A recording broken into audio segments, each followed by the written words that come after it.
আল্লাহ তাআলা বলছে ফাআম্মা মান উতিয়া কিতাবাহু বিয়ামিনি ফাসাউফা ইউহাসাবু হিসাবান ইয়াসীরা। সূরা ইনশিকাকের ৭, ৮, ৯ নম্বর আয়াতে আল্লাহ তাআলা বলছেন ওই সময় যাদেরকে আমি আল্লাহ তাআলা ডান হাতে আমল দেব তারা খুব খুশি হবে, খুব আনন্দিত হবে। ফাসাউফা ইউহাসাবু হিসাবান ইয়াসীরা, তার কাছ থেকে হালকা হিসেব নেওয়া হবে। আল্লাহ তাআলা বলছে যাদের আমি ডান হাতে আমল দেব তারা খুব খুশি হবে এবং তাদের কাছ থেকে আমি হালকা অল্প হিসাব নেব।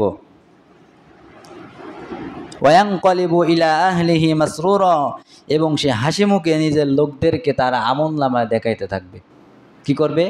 আনন্দিত চিত্রে হাসি মুখে আত্মীয় স্বজনদের, তাদের লোকদেরকে, নিজস্ব মানুষদেরকে আমলনামা দেখাইতে থাকবে। দেখো দুনিয়াতে আমি এত কষ্ট স্বীকার করেও আল্লাহর পথে থেকেছি, ইসলামের পথে থেকেছি, কোরআন হাদিস মেনেছি, নামাজ পড়েছি, এত কষ্ট করেও আল্লাহর বন্দেগী করার পরে আল্লাহ তাআলা আমাকে ডান হাতে আমলনামা দিয়েছে।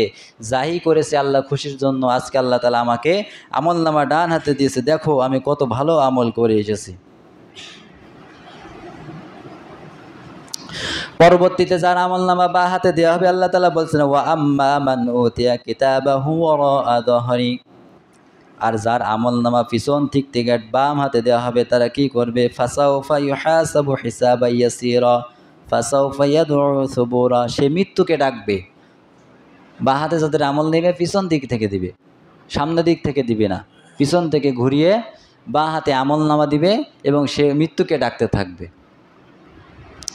সম্মানিত হাজিরিন, সেই সময় আমাদের সবার সম্মুখীন হতে হবে। সেই সময় কেউ রেহাই পাবে না। আল্লাহ তাআলা আরও বলছেন ওয়া আম্মা মান উতিয়া কিতাবাহু বিশিমালি ফায়াকুলু ইয়া লাইতানি লাম উতা কিতাবিয়া। সূরা হাক্কার 25 নম্বর আয়াত। আল্লাহ তাআলা বলছেন ওই সময়ে যাদের বাঁ হাতে আমলনামা থাকবে তারা কি বলবে? তারা বলবে আজকে যদি আমাদের আমলনামাটা না দেওয়া হতো তাহলে খুবই ভালো হতো। ওয়ালাম আদরি মা হিসাবিহা, এবং আমাদের হিসাব যদি না নেওয়া হতো তাহলে আরও ভালো হতো।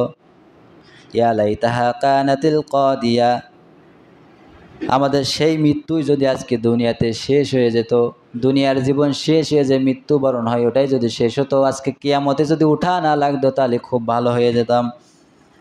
মা আগনা আন্নি মালিয়া, আজকে আমার অর্থ সম্পদ, ধন সম্পদ কোনো কাজে লাগলে না। হালাকা আন্নি সুলতানিয়া, আজকে আমার রাজত্ব, বাচ্চা, ক্ষমতা কোনো কিছুই কিয়ামতের ময়দানে কাজে লাগলে না।